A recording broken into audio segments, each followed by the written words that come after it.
जी हाँ, जो गलती दुर्योधन ने की थी, क्या आप भी वो गलती तो नहीं कर रहे? आखिर क्या थी वो गलती? जानने के लिए वीडियो को एंड तक जरूर देखें और हम ये भी देखेंगे कि किस तरह से हम ऐसी गलतियों को अवॉइड कर सकते हैं। आप सभी का स्वागत है आपके अपने चैनल मैनेजमेंट ज्ञान पे। तो पिछले वीडियो में हमने देखा था कि धृतराष्ट्र ने संजय से पूरी महाभारत में केवल एक सवाल पूछा था।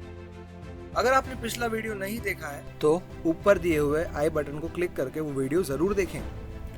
भगवत गीता के तीसरे श्लोक में संजय धृतराष्ट्र को बताते हैं कि किस तरह से उनका पुत्र दुर्योधन अपने गुरु के पास जाता है और उनको बताता है कि हे आचार्य, पांडव पुत्रों की विशाल सेना को देखें जिसे आपके बुद्धिमान शिष्य द्रौपद के पुत्र धृष्टद्युम्न ने अरेंज किया है। धृष्टद्युम्न द्रौपदी का भाई था जिसे द्रोणाचार्य को मारने का वरदान मिला था।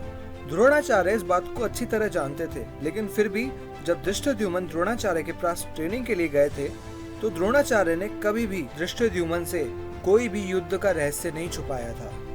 दुर्योधन इस तरह से द्रोणाचार्य को अपनी गलती का एहसास करवा रहा था, जबकि वो जानता था कि गुरु अपने शिष्यों में कभी भी कोई भेदभाव नहीं करते हैं। आप सभी ने असल जिंदगी में देखा होगा कि किसी की गलती को पॉइंट आउट करने में लोग पीछे नहीं रहते। आइए इस चीज को हमें काफी इंटरेस्टिंग स्टोरी से समझते हैं।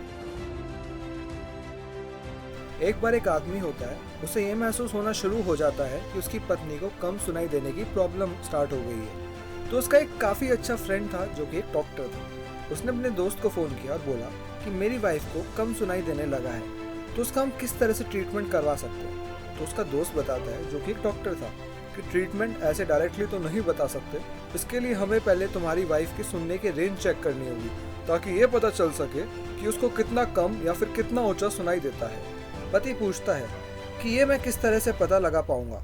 तो डॉक्टर उसे बताते हैं कि पहले तुम उससे काफी दूर रहकर कुछ पूछना, फिर उसे सुनाई न दे तो धीरे धीरे डिस्टेंस कम करके ये पता लगाना कि कितनी दूर की रेंज से उसे प्रॉपर सुनाई दे रहा है।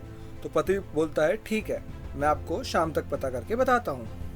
तो शाम को जब पति ऑफिस से घर लौटता है तो देखता है कि किचन में उसकी पत्नी कुछ काम कर रही होती है।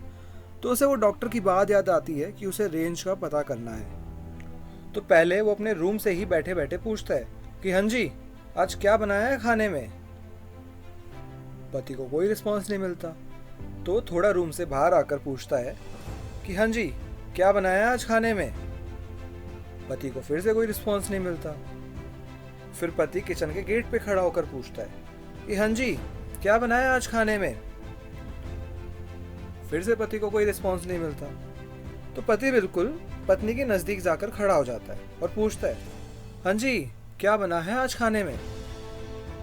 तो पत्नी बोलती है, 3 बार तो बता चुकी हूँ कि आलू मटर की सब्जी बनाई है, आलू मटर की सब्जी बनाई है, आलू मटर की सब्जी बनाई है। चौथी बार फिर बोल देती हूँ, आलू मटर की सब्जी बनाई है। तो देखा आपने किस तरह से पति को लग रहा था कि उसकी पत्नी को ऊंचा सुनाई देने की प्रॉब्लम है, जबकि कमी पति में ही थी। तो काफी बार हमने भी ये सिचुएशन रियल लाइफ में देखी होगी कि लोग अपनी कमी को सुधारने की बजाय दूसरों की गलतियां निकालने में एक सेकंड की भी देर नहीं लगाते।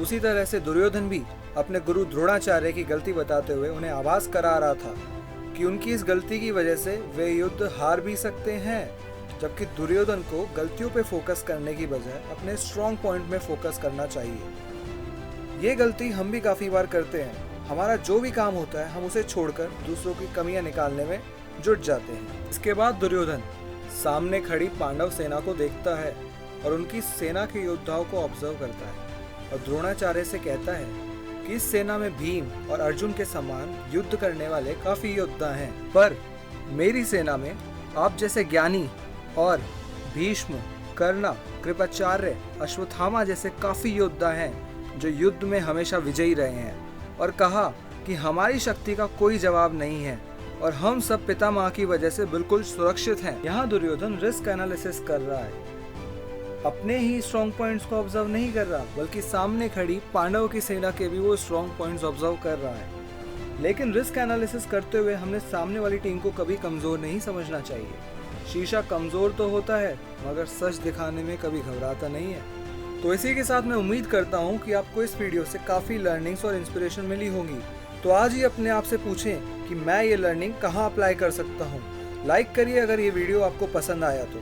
और हाँ, ऐसे ही प्रैक्टिकल प्रॉब्लम सॉल्विंग वीडियोस को देखते रहने के लिए चैनल को सब्सक्राइब जरूर करें और बेल आइकन को दबाना ना भूलें और अपने फ्रेंड्स एंड फैमिलीज के साथ ये वीडियो जरूर शेयर करें। Thank you.